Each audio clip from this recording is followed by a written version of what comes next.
So next topic is torque on electric dipole or electric dipole in an external uniform electric field.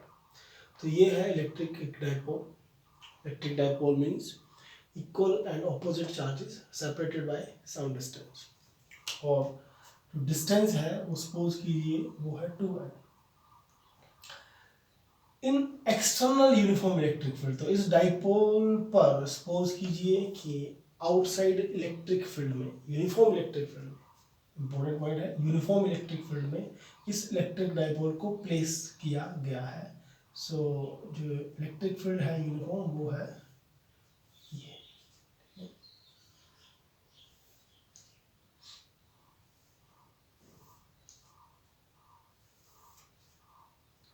तो ये है हम लोगों की इलेक्ट्रिक फील्ड और यूनिफॉर्म इलेक्ट्रिक फील्ड है. So equally spaced electric field lines होगी. अब जो कुछ इंपॉर्टेंट पॉइंट्स हैं इस पर वो आप लोग देखें. जो डाइपोल मूवमेंट की डायरेक्शन है दैट इज नेगेटिव से पॉजिटिव. इलेक्ट्रिक डाइपोल मूवमेंट की डायरेक्शन होगी ये पी. सपोज कीजिए कि electric dipole movement electric field के साथ, ये है electric dipole movement electric field के साथ जो एंगल बनाता है दैट इज थीटा. जंक्शन है. अब इलेक्ट्रिक फील्ड लाइन की डायरेक्शन है इस साइड से इस तरफ मूव कर रही है, विच मीन्स कि इस इलेक्ट्रिक फील्ड की वजह से इस चार्ज के ऊपर और इस चार्ज के ऊपर फोर्स लगेगी. और कितनी फोर्स लगेगी हम लोगों को ये पता है कि E is equal to F over Q. So F is equal to Q E. अगर कोई भी चार्ज को इलेक्ट्रिक फील्ड में हम लोग रखें तो उसके ऊपर फोर्स लगती है Q इंटू ई. इतनी फोर्स उसके ऊपर लगेगी.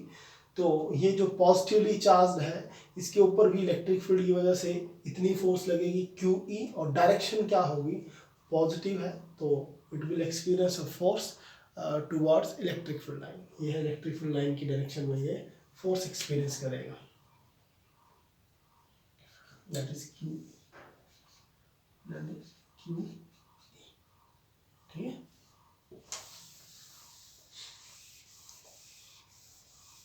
That is Q E. और सेम वे से एक ऑपोजिट ये जो चार्ज है ये होगा प्लस क्यू ई, जो फोर्स लगेगी इस पर, और माइनस के ऊपर भी फोर्स लगेगी, और opposite to the direction of electric field. Electric field इस डायरेक्शन में है, ये इस तरफ फोर्स एक्सपीरियंस करेगा और ये फोर्स एक्सपीरियंस करेगा minus Q E. So force F1, let F1 is the force acting on plus Q charge that is equal to QE, and F2 that is the force acting on this charge that is equal to minus QE. So F net force क्या होगी, that is F1 plus F2. क्योंकि net force क्या है, एक इस तरफ force लग रही है एक इस तरफ फोर्स लग रही है, दोनों फोर्स का जो मैग्नीट्यूड है वो सेम है क्यू ई, लेकिन negative sign means direction opposite है. So equal and opposite forces लग रही हैं. सो नेट फोर्स क्या होगी, that is Q E, F1 की वैल्यू और F2 की value minus Q E, which is equal to 0. So F net is equal to 0. So net force acting on a electric dipole placed in a uniform electric field is 0. लेकिन इस point पर एक काफ़ी important point आप लोगों के लिए आएगा. वो पॉइंट ये है कि इसका जो लाइन ऑफ एक्शन है, line of action of F1 and F2 is not same. What it means कि F1 किस लाइन के अक्रॉस लग रही है, इसका जो लाइन है इस लाइन पे आपकी F1 इस लाइन पे लग रही, और ये है आप लोगों की F2 की लाइन ये है. तो लाइन ऑफ एक्शन दोनों का सेम नहीं है. अगर दोनों का लाइन ऑफ एक्शन सेम होता, विच मीन्स एक ही लाइन पर एक्ट कर रही होती. सपोज कीजिए ये डस्टर है और इस डस्टर पर अगर मैं एक फोर्स इस हाथ से और एक इस हाथ के थ्रू मैं एक इस तरफ फोर्स लगाऊं, एक मैं इस साइड फोर्स लगाऊं, और इससे मैं इस तरफ फोर्स लगाऊं, तो अगर इक्वल फोर्सेस लगाऊं तो नेट इफेक्ट क्या होगा, जीरो होगा, बिकॉज दोनों फोर्सेस का जो लाइन ऑफ एक्शन है वो एक है, इसी लाइन पे ये दोनों फोर्सेस लग रही हैं, line of action is same. पर सपोज कीजिए अगर मैं इसको इस तरह से टिल्ट कर दूं और इस पॉइंट पर मैं फोर्स लगाऊं इस डायरेक्शन में, और इस लाइन के ऊपर मैं फोर्स लगाऊं इस direction, so line of action इस बार इनका सेम नहीं हुआ, क्योंकि ये फोर्स इस एंड पर फोर्स लग रही है इस डायरेक्शन में, डायरेक्शन और लाइन देखिए इस लाइन पे, और जो सेकंड है उस पर फोर्स लग रही है इस डायरेक्शन। तो इन दोनों का जो लाइन ऑफ एक्शन है सेम ना होने के कारण इस पर और इस पर जो फोर्स लगेगी तो ये डस्टर कुछ ऐसे आएगा, which means it will experience a torque. So same point इस पर भी यही आएगा कि line of action of F1 and F2 is not same, so dipole will experience torque. So dipole will experience torque. Line of action मैं एक बार फिर से रिपीट कर रहा हूं, लाइन ऑफ एक्शन का मतलब क्या है, ये इस लाइन पे एक्ट कर रही है फोर्स, दूसरी इस लाइन पे एक्ट कर रही है। लाइन ऑफ एक्शन सेम ना होने के कारण, फोर्सेस तो इक्वल है लेकिन लाइन ऑफ एक्शन सेम ना होने के कारण इस पर टॉर्क लगेगा, और टॉर्क कितना लगेगा, that torque, basic formula torque क्या होता है, torque is equal to force acting on one charge into perpendicular distance between axis of rotation. So torque कितना लगेगा, टॉर्क लगेगा force acting on one charge, किसी भी एक चार्ज के ऊपर जो फोर्स लगेगी तो वो है that is Q, magnitude of force, और मैग्नीट्यूड लेना that is magnitude of force acting on one charge that is Q E into perpendicular distance between the axis of rotation. तो ये पॉइंट आप लोगों के लिए थोड़ा मेन आएगा कि क्या है perpendicular distance between the axis of rotation.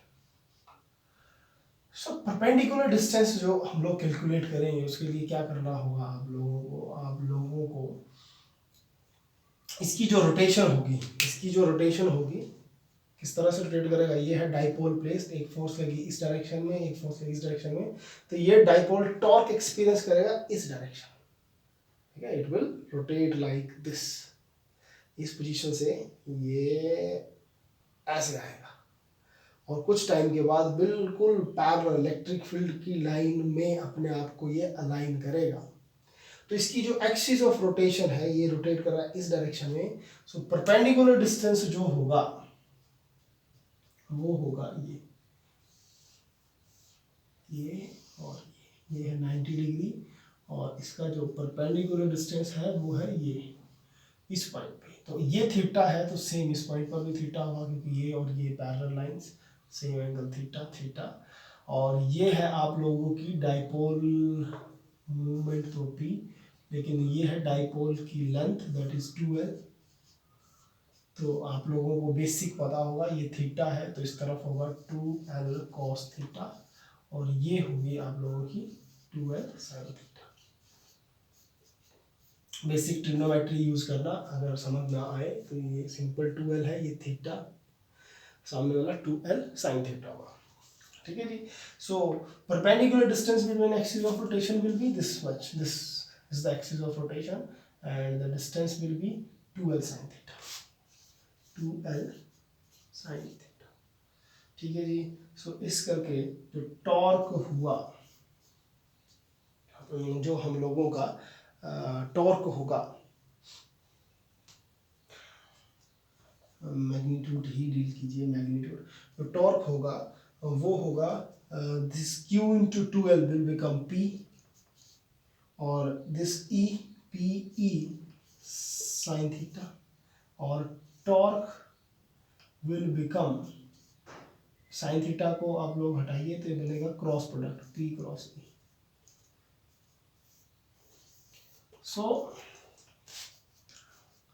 So it will, what it will become, the result is in now in vector form, that is p e sin theta. इसको sin theta को हटाएंगे तो आएगा आपका क्रॉस, तो ये torque बन गया p vector cross e vector. तो ये है आप लोगों का टॉर्क। लेकिन इस पर एक इम्पोर्टेंट बात और आएगी कि डायरेक्शन क्या होगी टॉर्क की डायरेक्शन क्या होगी, वो आप लोग जरूर देखें। What will be the direction of torque. So torque की वैल्यू तो हम लोगों को मिल गई, that is P E sine theta और P vector cross E vector. लेकिन डायरेक्शन, तो डायरेक्शन पता करने के लिए, that is direction of torque, torque लगेगा किस डायरेक्शन में, तो वो डायरेक्शन कैसे पता करेंगे। इलेक्ट्रिक फील्ड की डायरेक्शन है इस तरफ, ये देखिए इलेक्ट्रिक फील्ड है इस साइड, ये इलेक्ट्रिक फील्ड लाइन इस साइड, ठीक है, ये इलेक्ट्रिक फील्ड, और P है इस तरफ, तो ये है P, ये देखिए P की डायरेक्शन नेगेटिव से पॉजिटिव P, और दोनों के बीच एंगल है theta.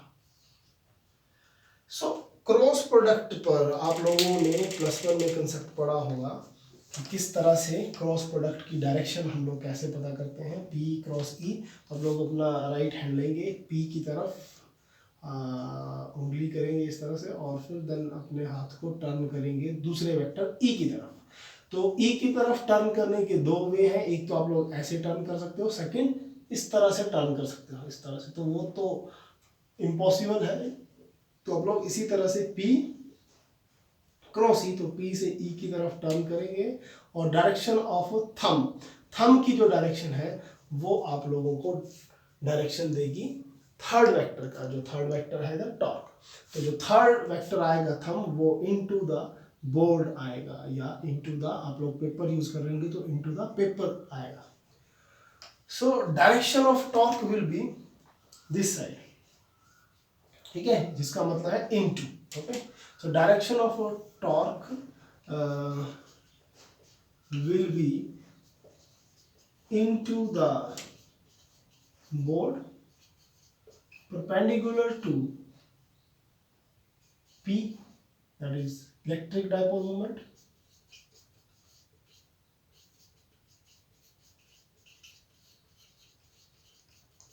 and E, that is electric field. So what is this direction of torque?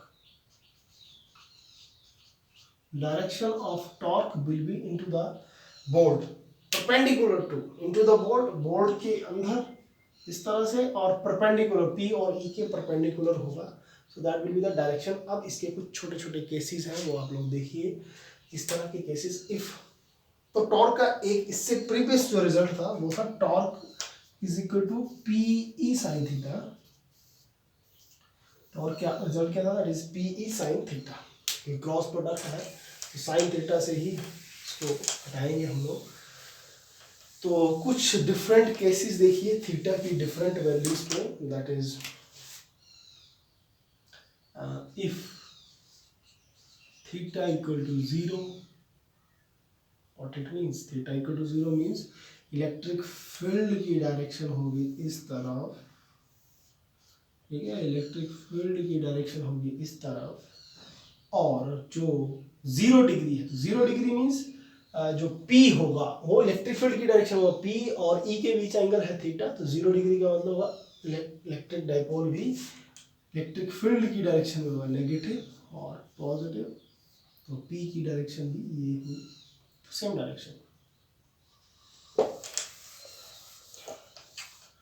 Torque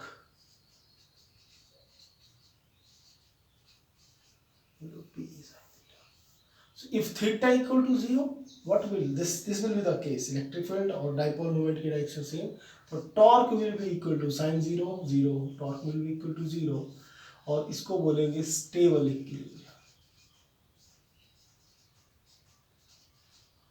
ठीक है जी। आपसे पूछा जाए कि स्टेबल इक्विलिब्रियम कब होगा, तो आप लोग बोलेंगे कि थीटा जब 0 होगा तो हम लोगों का स्टेबल होगा, डाइपोल स्टेबल होगा, ठीक है।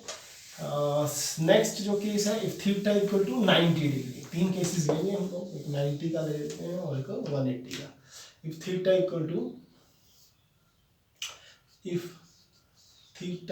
टू 90 डिग्री, तो 90 डिग्री क्या होगा, ये है आप लोगों का डाइपोल, सॉरी ये है आप लोगों की इलेक्ट्रिक फील्ड। और डाइपोल 90 डिग्री मीन्स ये आ गया आप लोगों का नेगेटिव और ये आ गया पॉजिटिव, और इलेक्ट्रिक डाइपोल मूवमेंट की डायरेक्शन है ये, और इलेक्ट्रिक फील्ड ये, तो एंगल बन रहा है 90 डिग्री। तो 90 डिग्री पर टी टॉर्क कितना होगा, that is P E sine theta, sine 90 degree, that will be equal to P E sine 90 degree. और साइन की मैक्सिमम वैल्यू होती है 90 डिग्री पर, तो इस करके टॉर्क जो आएगा that will be maximum and that will be equal to PE. Okay, torque will be maximum PE, पर होगा ये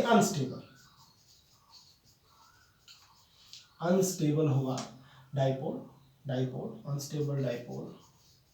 फर्स्ट केस में स्टेबल था डाइपोल, इसमें अनस्टेबल इस करके क्योंकि इस पर फोर्स लगने वाली है इस तरफ QE और इस पर फोर्स लगेगी QE करके इस तरफ, then it will experience again torque, and इस तरह से डस्टर को डाइपोल मानिए और फिर क्या होगा, ये डाइपोल टॉर्क एक्सपीरियंस करेगा और फिर फोर्स एक्सपीरियंस करते करते करते करते ये अपने आप को अलाइन कर लेगा इलेक्ट्रिक फील्ड की डायरेक्शन में, इस तरह से ऐसे था और देन ऐसे है। ठीक है, तो इस करके इसको अनस्टेबल बोला गया क्योंकि स्टार्टिंग में it will experience of force.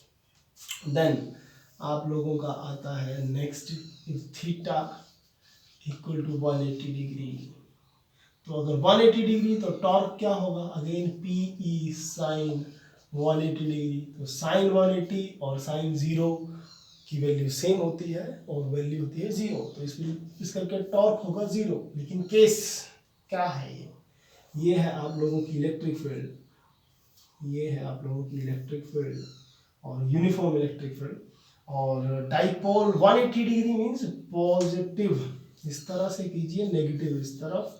और देखिए फर्स्ट केस में नेगेटिव पॉजिटिव, इसमें पॉजिटिव नेगेटिव, क्योंकि इलेक्ट्रिक फील्ड की डायरेक्शन है इस तरफ और नेगेटिव से पॉजिटिव इस तरफ, और P की वैल्यू है इस तरफ, एक जा रहा है इस तरफ और P इस तरफ, तो angle is 180 degree and torque will be again 0, पर it will be unstable equilibrium, या डाइपोल विल बी अनस्टेबल, आप लोग सिंपल लिखिए अनस्टेबल डाइपोल,